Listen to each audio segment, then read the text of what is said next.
Hello, good afternoon everyone. मैं हूं मीनाक्षी और आप सबका फिर से एक बार स्वागत है हमारे show the history of Bollywood के एक नए एपिसोड में। एक ऐसा शो जहां पे बात करते हैं हम अपने गुजरे ज़माने के बॉलीवुड की, उनमें से जो अहम किरदार निभाने वाले एक्टर्स हैं उनकी ज़िंदगी से जुड़ी हुई अनछुई कुछ कहानियों पे। तो बने रहिए हमारे इस एपिसोड में भी। और उससे पहले आपसे एक गुजारिश है कि प्लीज़ आप हमारे चैनल को लाइक एंड सब्सक्राइब ज़रूर करें। धन्यवाद। आज के इस एपिसोड में बात होगी गुजरे ज़माने की, या यूँ कह लें कि वेटरन एक्ट्रेस बबीता के बारे में। बबीता यानी कि कपूर खानदान की बहू। कपूर खानदान की बहू होने का तो टैग उन्होंने बहुत बाद में लिया। इससे पहले उन्होंने बॉलीवुड में अपना करियर स्टार्ट किया एज अ एक्ट्रेस। बतौर अभिनेत्री जब उन्होंने फिल्मों में अपनी स्टार्टिंग की, या यूँ कह लें कि अपनी पारी जब शुरू की उन्होंने, ये बात थी सन 1966 की।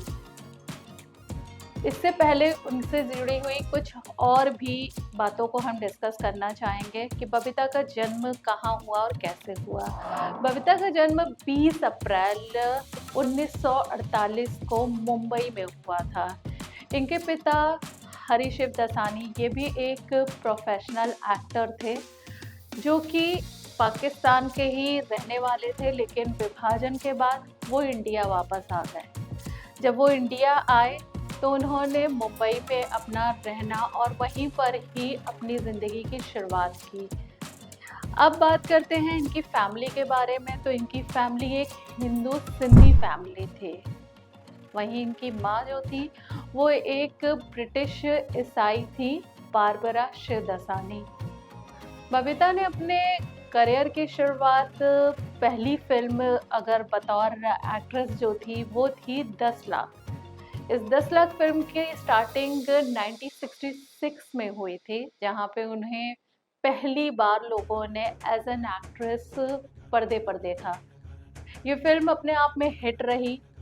इसके बाद उन्होंने राजेश खन्ना के साथ ईयर 67 में राज मूवी में किया काम। ये फिल्म एक थ्रिलर रोमांटिक फिल्म थी। हालांकि बबीता की पहली डेब्यू फिल्म राज ही थी, लेकिन किसी कारणवश उनकी ये फिल्म पहले नहीं रिलीज हो पाई, जिस कारण से राज उनकी सेकंड रिलीज हो गई और 10 लाख मूवी जो थी वो उनकी पहली हिट फिल्म मानी गई। अब बात करते हैं बबीता की ज़िंदगी में और कई सारी सफल फिल्में आई। अगर उनकी जो करियर की शुरुआत थी वो 1966 से लेकर के ईयर 1973 तक उन्होंने बतौर अभिनेत्री करीबन 19 फिल्मों में काम किया। उसमें से कुछ फिल्में ऐसी थीं जो कि काफ़ी हिट रही, जैसे कि फर्ज, हसीना मान जाएगी, बन का फूल, एक श्रीमान एक श्रीमती, कल, आजकल और कल। अब बात करते हैं कल, आजकल और कल की। ये फिल्म बबीता के लिए बहुत ज़्यादा मायने रखती है। सिलसिला कुछ यूँ शुरू होता है साल 1971 में, जब बबीता इस फिल्म की शूटिंग कर रही थी। तो शायद बबीता को भी ये नहीं मालूम था कि ये एक फिल्म उनकी ज़िंदगी में एक बड़ा बदलाव लेके आएगी। बात कुछ इस तरह थी कि 1971 की इस फिल्म में जब वो काम कर रही थी, जहाँ पे उनके भावी पति यानी कि रणधीर कपूर तो थे ही, साथ में उनके ससुर और दादा ससुर यानी कि राज कपूर और पृथ्वीराज कपूर ने भी इस फिल्म में काम किया था। ये अपने आप में बबीता के लिए काफ़ी बड़ी बात थी। बाद में जब उनकी शादी हुई तो वो तो चीज़ अलग थी, लेकिन उससे पहले उन्होंने अपनी फैमिली में अपने जो बड़े चाचा और अपने ससुर उनके साथ काम किया। साथ ही उन्होंने अपने चाचा ससुर के साथ भी काम किया था, जैसे कि शशि कपूर और शम्मी कपूर।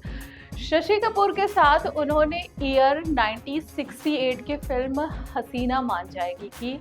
तो वहीं ईयर 1969 में उन्होंने शम्मी कपूर के साथ तुमसा नहीं देखा फिल्म में बतौर अभिनेत्री काम किया।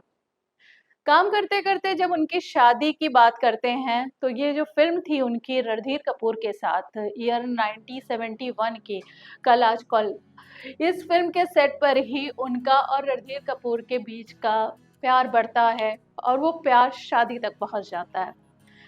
यहाँ से शुरुआत होती है बबीता के करियर की। अलग जर्नी की। फ़िल्म अपने आप में काफ़ी हिट रही। जब फ़िल्म रिलीज़ हुई तो लोगों ने इस फ़िल्म को काफ़ी सराहा। इसके बाद 1971 के बाद बबीता ने जब शादी कर ली थी रणधीर कपूर के साथ, तो उन्होंने ईयर 1972 में 2 और फ़िल्मों में काम किया जिसमें उनके कलाकार थे रणधीर कपूर ही। वो फ़िल्म थी जीत और दूसरी थी एक हसीना दो दीवाने। इस फ़िल्म में बबीता ने काम किया। उसके बाद ईयर 1973 में उनकी एक और फ़िल्म आई, वो थी सोने के हाथ। हालाँकि ये फ़िल्म बहुत ज़्यादा हिट नहीं हुई और इस फ़िल्म के बाद ही बबीता ने अपने आप को, या यूँ कह लें कि अपने करियर को बॉलीवुड से ख़त्म करने का सोचा, यानी कि अब वो पूरी तरीके से अपनी फैमिली पर ध्यान देना चाहती थीं। तो साल 1973 की इस फ़िल्म के बाद उन्होंने अपने अभिनय वाले करियर से पूरी तरीके से रिटायरमेंट ले लिया। अब बात आती है उनकी फैमिली की। साल 1974 के बाद उनकी बड़ी बेटी का जन्म हुआ, यानी कि करिश्मा कपूर का। करिश्मा कपूर के जन्म के बाद 6 साल के बाद उनकी दूसरी बेटी यानी कि सन 1980 में करीना कपूर को उन्होंने जन्म दिया। अब बबीता पूरी तरीके से इंडस्ट्री को छोड़ कर के अपनी फ़िल्मों में और अपनी फैमिली पर फ़ोकस कर रही थीं। यहाँ पे फ़िल्में उनके लिए मायने नहीं रख रही थी, यहाँ पे फैमिली और उनके हस्बैंड ज़्यादा मायने रख रहे थे। लेकिन चीज़ें कुछ बिगड़ती गईं। साल 1983 में अगर बात करें तो रणधीर कपूर पूरी तरीके से फाइनेंशियली क्राइसिस में आ गए थे। उनका करियर भी बहुत अच्छा नहीं चल रहा था, जिस वजह से कहीं न कहीं रणधीर कपूर के अंदर नशे की लत भी लग गई थी, जहाँ पर उनकी फैमिली में अक्सर प्रॉब्लम्स होती थी, डिस्प्यूट्स होते थे, ख़ास तौर से हस्बैंड वाइफ में।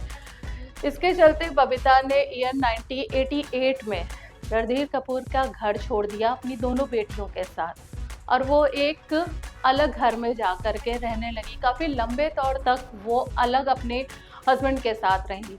हालांकि कभी भी उन्होंने कानूनी रूप से देखा जाए तो तलाक नहीं लिया था रणधीर कपूर से, लेकिन फिर भी वो कपूर फैमिली का हिस्सा बन करके अलग अपनी ज़िंदगी गुजार रही थी। 2007 में फिर ये कपल एक बार फिर एक हुआ, जहाँ 2003 के बाद उनकी बेटी की शादी हुई, बड़ी बेटी की, और फिर अपनी छोटी बेटी की शादी में दोनों कपल्स ने एक साथ फिर से मिल कर के इस कार्यक्रम को पूरी तरीके से पूर्ण किया। अब बात करते हैं बबीता की ज़िंदगी में और भी कुछ चीज़ें थीं, जैसे कि उनकी बेटियों का करियर अच्छा खासा चल रहा था। अब यहाँ पर ये था कि उन्होंने 2007 के बाद अपनी जो अलग ज़िंदगी जीनी शुरू कर दी थी, अब ये पूरी तरीके से ख़त्म हो चुकी थी। कहीं न कहीं उन्हें अपने हस्बैंड का साथ मिल गया था। इसके अलावा उनकी जो चंद हिट फ़िल्में रहीं वो थी फ़र्ज़, जैसा कि मैंने आपको बताया था कि जितेंद्र के साथ उनकी एक अच्छी केमिस्ट्री पर्दे पर आई। लोगों ने एज़ अ एक्ट्रेस उन्हें काफ़ी सराहा। आज के इस एपिसोड में सिर्फ हम बात करेंगे बबीता के इस करियर को लेकर के। आज के एपिसोड में सिर्फ इतना ही। अपने नेक्स्ट एपिसोड में हम बात करते हैं कुछ अदर स्टार्स की। तो बने रहिए आप हमारे साथ इसी तरीके से हमारे आने वाले नेक्स्ट एपिसोड्स में।